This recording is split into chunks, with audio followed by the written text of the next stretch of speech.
Hey there, you're tuning in to LowKey by Oaky, our easygoing sessions for hotel professionals where we chat about industry trends, issues, and solutions. Good morning, Rupert here, Rupert Gutteridge from Oaky, and we've got a very exciting few minutes ahead of us where we're going to be speaking to a very special guest we've got today, Mr. Paul van Meerendonk. Morning, Paul. Morning. You got my name right. That's a good start. That's always a challenge, I think, in people getting my Dutch name right at the beginning. I have to confess I've got a bit of an advantage, though. So, Paul, we met obviously, started working together, crikey, probably 10 years ago, something like that, at back in Ideas days. So the time has zipped by, and great to see you again. So, but this time, instead of being in sunny England, we're here in Amsterdam. I guess or gather you know the area pretty well. I do.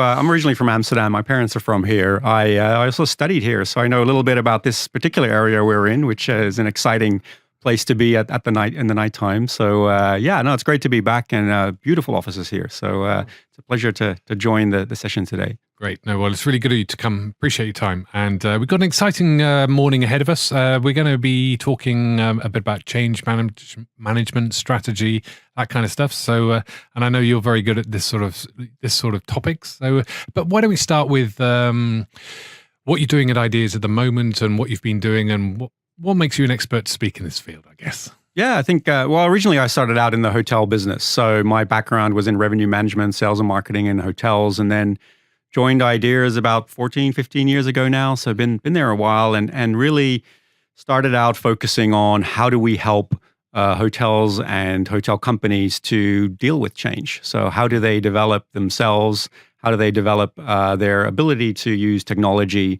and the processes and people and procedures, and how do they go about doing that? So I spent the first 10 years of my career with Ideas, really on the ground in various hotels and hotel offices and HQs to really look at how can we help them to develop their capabilities. And in the last few years, also worked on helping Ideas to develop itself. So that's my focus at the moment is how do we continue to innovate, and how do we continue to look at change and doing new things and setting new strategies. So it's exciting times.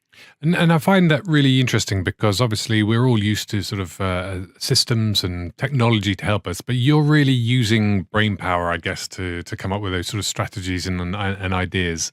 Where does your inspiration for all that sort of stuff come from? How do you get to grips with that? Yeah, I think change is inevitable, right? So things happen, and people often think you just buy some technology off the shelf, plug it in, and it works, and off you go, and you've got the benefits from it.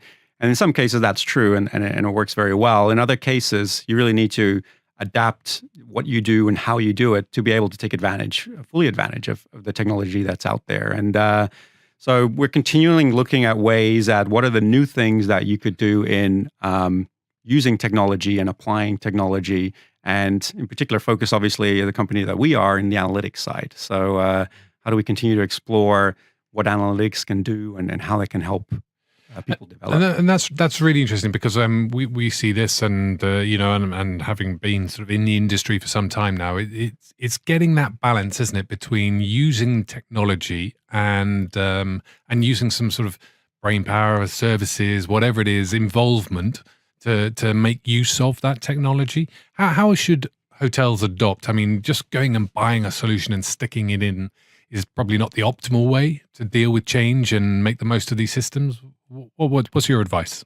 Yeah, I think often when we go and have the first meeting with hotels or hotel groups, it's all about the vision. So what are they really trying to achieve? It's not necessarily I want the latest piece of software. It's all about how do you make sure that you achieve the results that you want. So when we were consulting with various hotels and hotel groups, it's all about being very clear on that vision. So what are they trying to achieve, and what are their ultimate goals? And then looking also externally at what's happening in the market, putting those two together, and then really looking at, okay, what are the people, the processes, the technology that all become part of that vision and that lead to that success that they're looking for. And that's I think the initial point where the journey starts.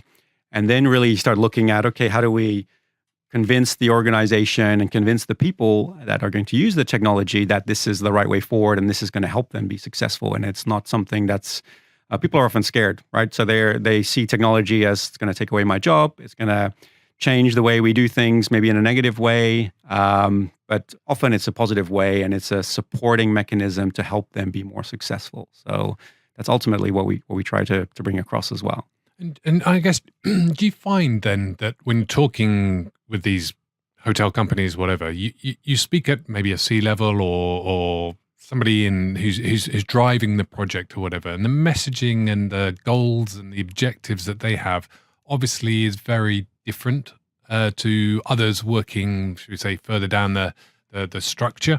And how are you managing? How should they sort of set up this structure so that single vision, that idea of what they're wanting to achieve, is clearly relayed all the way down the track, so that the guys on the ground or whoever's using the solution can really make the most of it? Absolutely. I think a vision is not just a slogan that you put on the wall. So some hotel companies or even other industries, tech companies, they think that the culture that they're building, the vision that they're building is just, let's get the slogan on the wall and everyone will follow along and do what we want them to do. But often it's not like that. You have to make sure that you involve everyone in the company in creating that vision initially. So that's part of building the culture. It's part of getting people involved in the process of building that vision. And we do that within Ideas as well. So not just help our clients to do that, but as a company ourselves as well, we continuously look at what are we trying to achieve, how do we achieve that, and involve everyone in the company in that process and look at how do you make sure that they're bought into the vision and that they also understand how they can contribute to that vision ultimately. So if they can see like, yes, I'm aligned with that vision, I can see how my day job aligns with that vision and what I do every day contributes to the success of the company, then that'll organically then result in a lot of outcomes and evolution of implementation of technology and adopting to technology by itself without really having to force it on people. It becomes a more natural thing of them doing their jobs. So I guess the $1 million question is, where have you seen this done really well? Are there any great examples you can refer to that you worked with where somebody's demonstrated this? Yeah, I think if you look at, obviously the big hotel groups do this very well, but they also have challenges because they are so big. I think where things are more interesting from my perspective when I've worked with hotel groups is sort of the mid-range kind of chains and hotel groups there that are able to pivot. They can they're big enough to implement a strategic direction or a vision that they need to execute across multiple hotels or multiple regions. And I think at that level, it's very interesting to see how those companies tackle these challenges and how they go about making a change, because they can change relatively quickly compared to the big hotel groups, but they also have embedded cultural challenges that they need to overcome. So I always found those projects the most interesting to work with because of that reason. So. Mm-hmm. Okay. And so for those hotels and those guys who've got it in their mind that they're going to sort of think about this, how should they think? How should they think about it? They're thinking probably long term. I'm conscious revenue management or upselling or whatever it is key to as a key objective. But obviously, there's that sort of short-term, medium, long-term way of thinking about this. How would you advise them to be putting this plan Absolutely. together? I think you answered the question a little bit yourself there. I think, by phasing it into what you're trying to achieve. So what's the end goal? What's the vision, as I said earlier? And then looking at what are the different phases to achieve that. So often it's first making sure that everyone's aligned and brought on board. So that's really phase one. So how do you make sure everyone understands what you're trying to do? That's very, very important. And then the second part of it is really looking at, well, how do you implement the plan or the technology or the change that you want to achieve? What are the more tactical steps to doing that? So that's sort of the second phase in terms of rolling something out or implementing change.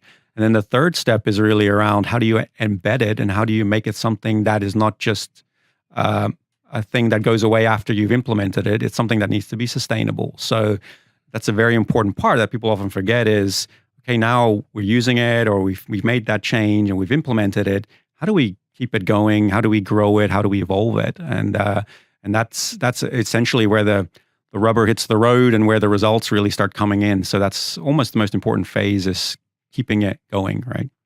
Yeah, no, for sure.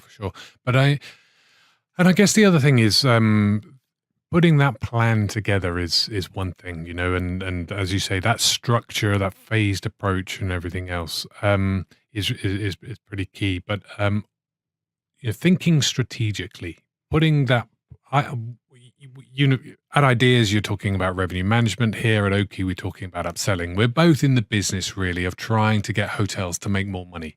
But obviously, the man on the front desk, or the person in the reservations office, or whatever, hey, they're there to enjoy the environment they're working in, work with the people, and everything else.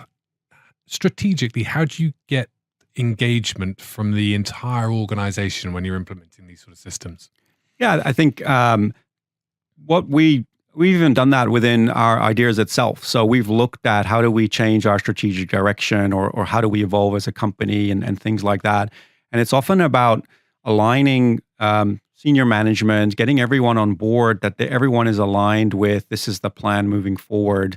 And then when you start involving or cascading that down to the rest of the organization, that message is very clear, and that the people that are actually implementing or using the technology know why they're doing it, and can see the benefit for themselves to doing that. So laying out a concrete plan of educating them is an important part. So making sure that they know what are they supposed to do, how are they supposed to do it, and most importantly, why are they doing it? And that educational piece becomes a critical part of that execution plan as well.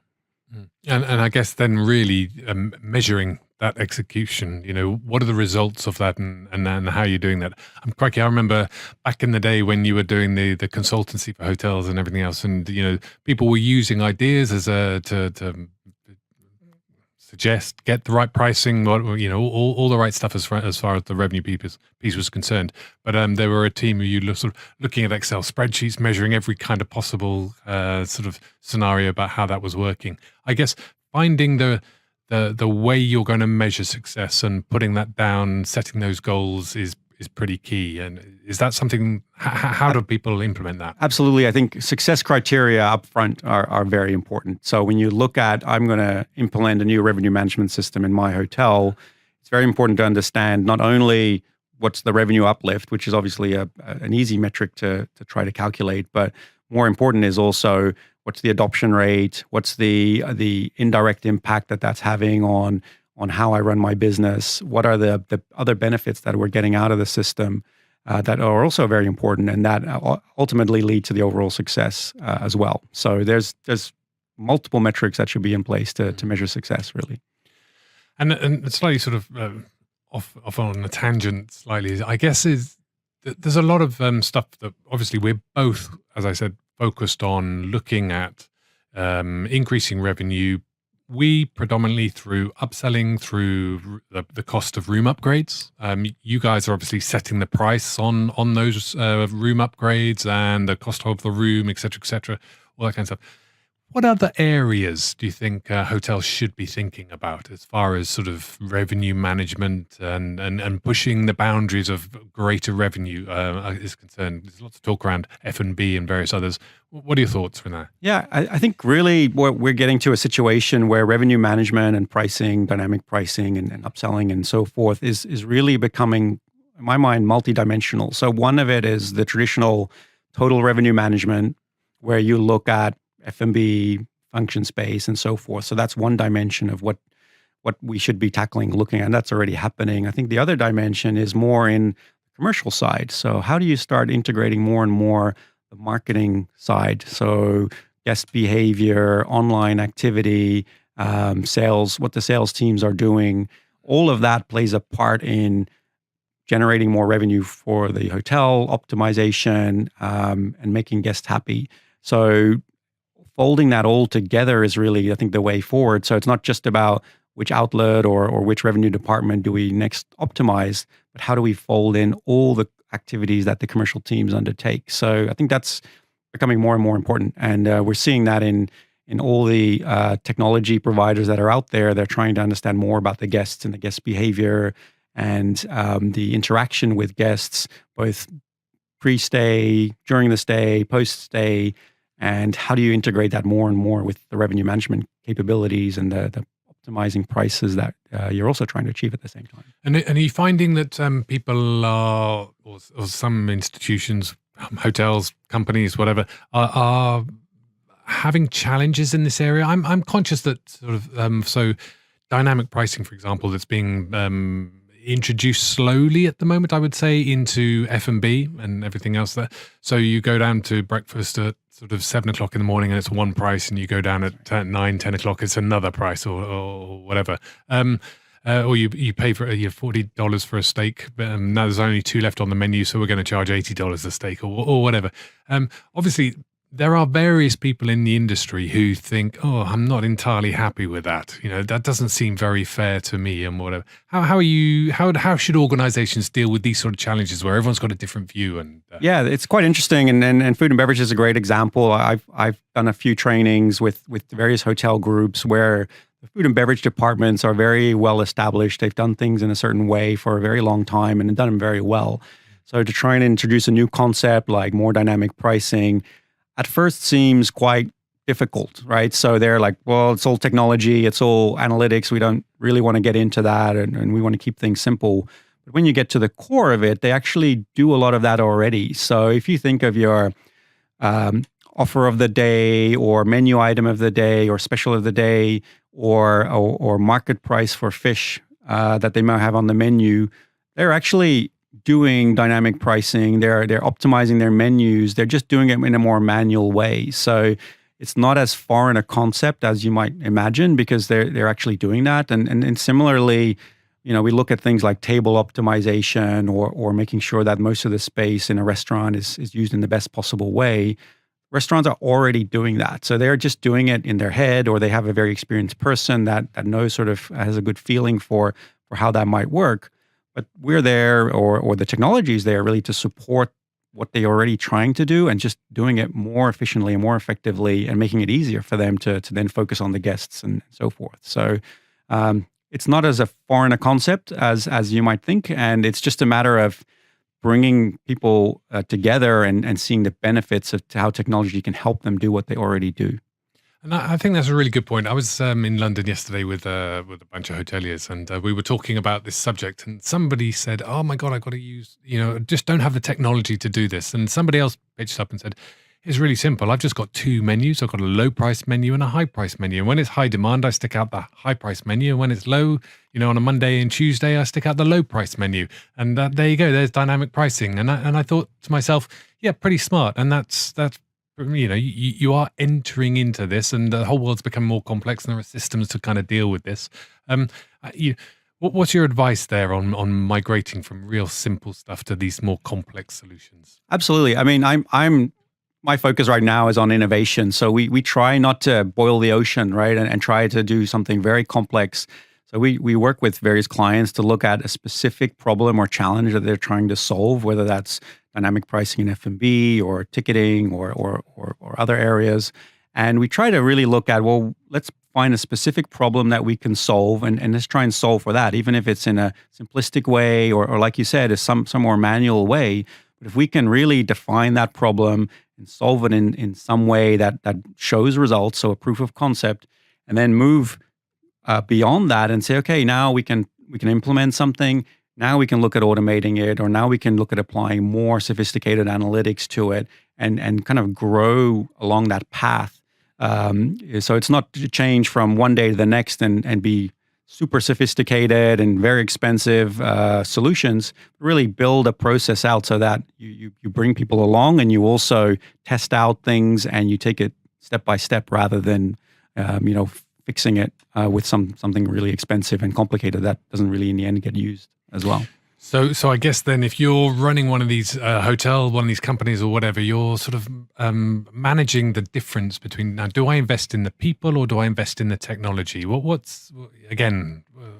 you say there? I guess the answer is both. So I think they go hand in hand. I don't think you can just implement the most sophisticated technology and leave it at that, or have the best people without any technology.